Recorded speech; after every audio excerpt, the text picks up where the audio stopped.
This has to be the right way.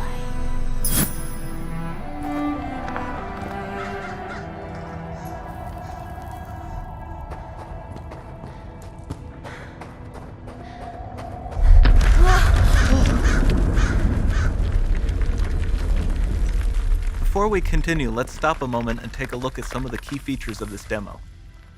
Much of what you see was built with Quixel Megascan assets, but instead of using the game versions, we used the cinematic versions, which would typically only be used in film.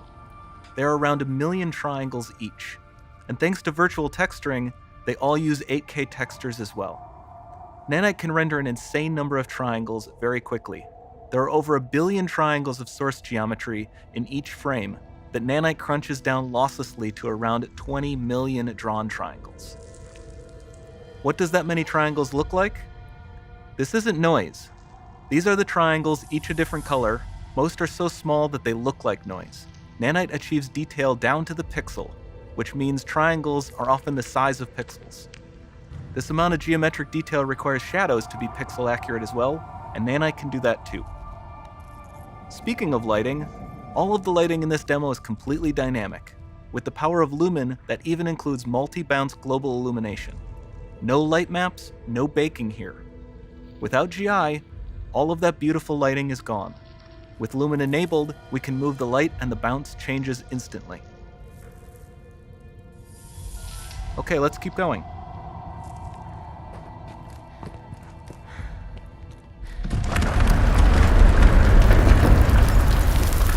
We've made some great additions to our audio system as well.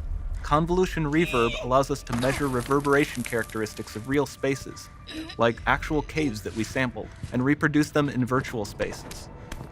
Sound field rendering allows us to record and playback spatialized audio.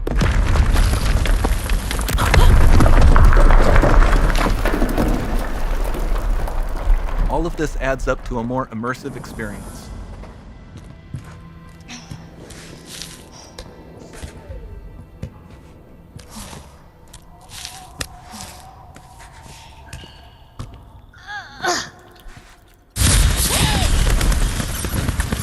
This swarm of bats was created with our Niagara effects system. Particles in Niagara can now talk to one another and understand their environment like never before.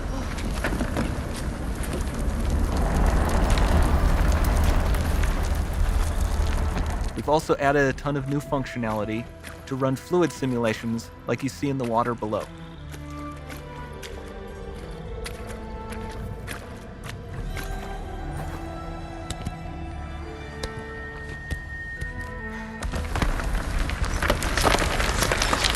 The demo runs on our chaos physics system.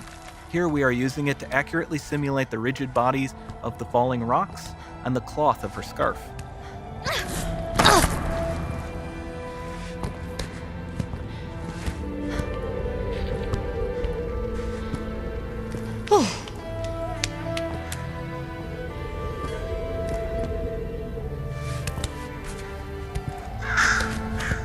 Now that the environment is so complex, we've needed to greatly improve our animation systems to adapt. We've added predictive foot placement and motion warping, which dynamically modifies IK and body position to look more natural. For the character to more realistically interact with the environment, we've added the ability to trigger seamless contextual animation events, like her hand on the door. Looks promising.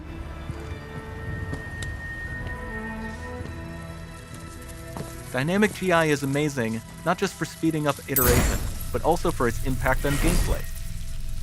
Nice. Any light source can move while still having beautiful bounce lighting. Dynamic illumination means specular as well, which you can see on all the metal surfaces. You can even see the Niagara-powered bugs reacting to the light. Lumen not only reacts to moving light sources, but also changes in geometry.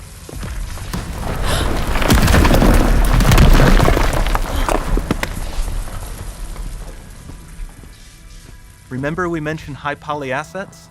This statue was imported directly from ZBrush and is more than 33 million triangles. No baking of normal maps, no authored LODs.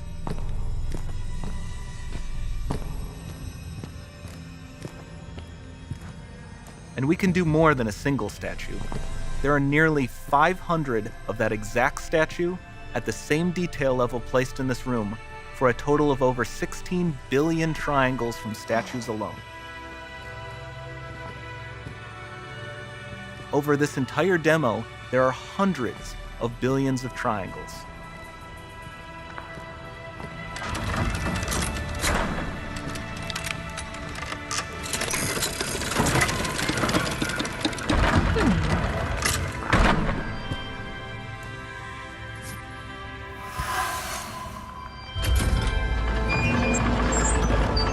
So with Nanite, you have limitless geometry, and with Lumen, you have fully dynamic lighting and global illumination, all running on a PlayStation 5.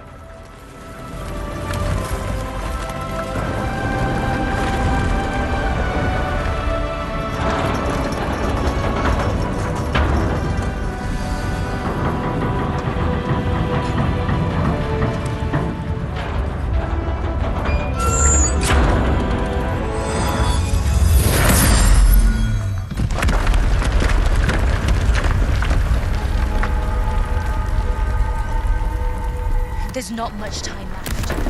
And this doesn't need to be constrained to small rooms. It can stretch all the way to the horizon.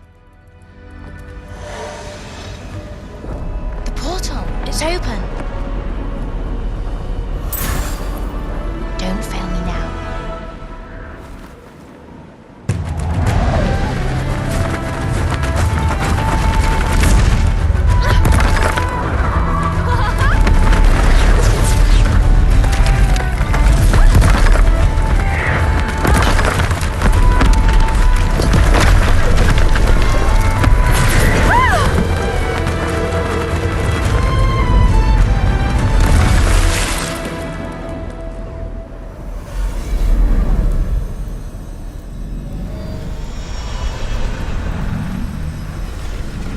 It's time to see what's next.